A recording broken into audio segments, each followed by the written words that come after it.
Alright, so last part na ng ating tutorial sa procedural PHP. Okay?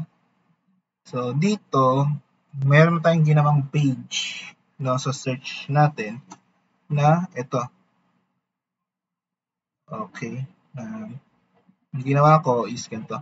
Meron tayong input type na pinangalan sa name, search, and then meron tayong method, get. Yung lagi natin ginagamit is yung method post, di ba? So sa method post at get, or super global variable get and post, parehas lang silang kumukuha ng value, nag-grab ng value sa ating mga element, sa loob ng element, sa pamamagitan ng name attribute. Ayan. Ang pinagkaibahan lang nila, kapag itong si get, pinapasa niya yung value doon sa URL. So, minsan merong scenario na hindi siya masyadong secure. Then nga, ginagrab niya yung value papunta sa URL para lang makuha yung sa another page yung value na yan. Okay? So, yan. Ngayon, ang gagawin natin is ganito lang, madali lang. Okay? Ang gagawin ko lang ganito. Meron tayong ditong action result, di ba? So, isipin, after niya mag-search dito, for example, search ko si body, pag click ko si search or hit enter, pupunta ka ngayon sa result.php na merong search na yung value niya. So, yan ang trabaho ng get method. Pinapasa niya yung value doon sa URL. Ngayon, kung makikita nyo, kaya nga search yun, search is equals doon sa value ng tinype nyo sa input. Yan yung name. Yan. So, para makita nyo lalo, sa result tuloy. Punta lang tayo sa, information, I think information. Yan. Gawin ko sang siguro get search mga ganyan. Okay, refresh ko yung page. Tingnan niya, body, mangyayari result.php, then question mark get search. Yan yung trabaho ng name doon. So, ginagrab niya yan. Okay? So, balik tayo sa information. Yung iba, para maging secured yan, ginagamitan ng URL encode.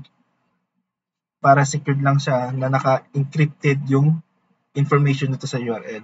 Pero hindi ko na elaborate yan dito kasi medyo tagal-tagal yun. Pupunta naman tayo sa next series of tutorial ko ng OOP. Hindi na tayo gagamit dito ng get method. Lahat tayo naka-Ajax doon. Naka-filter using Ajax.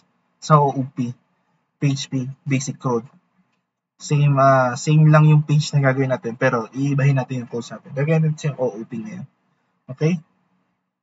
So, ang gagawin ko sa result.php, open ko to.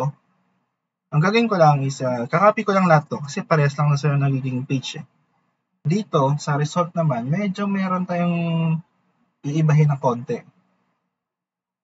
Sa result dito. So, dito kung lahat, nakukuha natin lahat ng data sa table, mangyari, kukunin lang natin yung data specific doon sa sinearch nyo. So, for example, create tayo ng variable search is equals to get search. Isipin niyan, kukunin natin yung data nun dito sa method get, then attribute search na pinasa sa URL. Okay? So, after natin makuha yung data, gagamit tayo dito ng condition dito. Gagawin ko lang where, for example, first name, like. Kung magamit ako ng like, pwede naman gamitin nyo ng equal, ganyan, then variable search. Pwede yan. Pwede yan. Pero ang gagawin natin is gagamit tayo ng wildcard search. So, ibig sabihin yung specific by characters, hindi by words. Okay. Pag nag-type ka ng BAD, lahat ng BAD na pangalan, may pangalan na BAD, lalabas. Para ganun. For like. So, gagamit tayo ng contain, 2% sign, and sa unahan sa dulo. tawag dyan is contain, then the variable search. So, itong symbol na to, tinatawag tong or. Or, pwede nyo naman gamitin is or, ganyan. Pwede yan. Pero ako, ganyan na lang. Pares lang naman yan. For example, last name, yan. Tapos, wildcard, search, yan. Percent sign. Tapos, siguro lagyan natin ng siguro, pwede nyo dagdag gender. Pwede na, depende sa gusto nyo. Okay. Like, oops. Gender. Yan. Okay. So, ganyan lang. Sabihin yan, sa search bar natin, pwede tayong mag-search ng pangalan, last name, at gender. So, ngayon, kapag nirefresh ko yung page natin, nakita nyo, mayroon tayong dalawang pangalan dito, Buddy Boy and Jeff Ronald. Kapag tinype ko si Buddy, hit search, oh, undefined variable gender. Bakit variable gender? Search pala. Search, sorry. Ayan. Okay. Unquote, body. So, near body. May mali daw dito sa near body. Unquote. Information where first name like. May mali daw doon. Okay. So, hindi ko makita. Ganito na lang gawin natin. Testing natin ito sa SQL sa PageMyAdmin. So, maganda rito. Pwede ka mag-test ng query mo kung may mali rito. Mas maganda ito. Mas tinuturo niya dito yung mali. Yan. Kaysa doon sa page, na PHP. So, pwede ka mag-test dito kung may mali sa query. So, go. Ayun. Sabi dito, ayun o, tinuturo niya na. Ayan. Dito daw.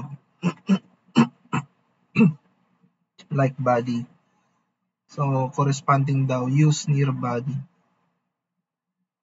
Parang, ito yata itutuko niya eh. Dalawang sign.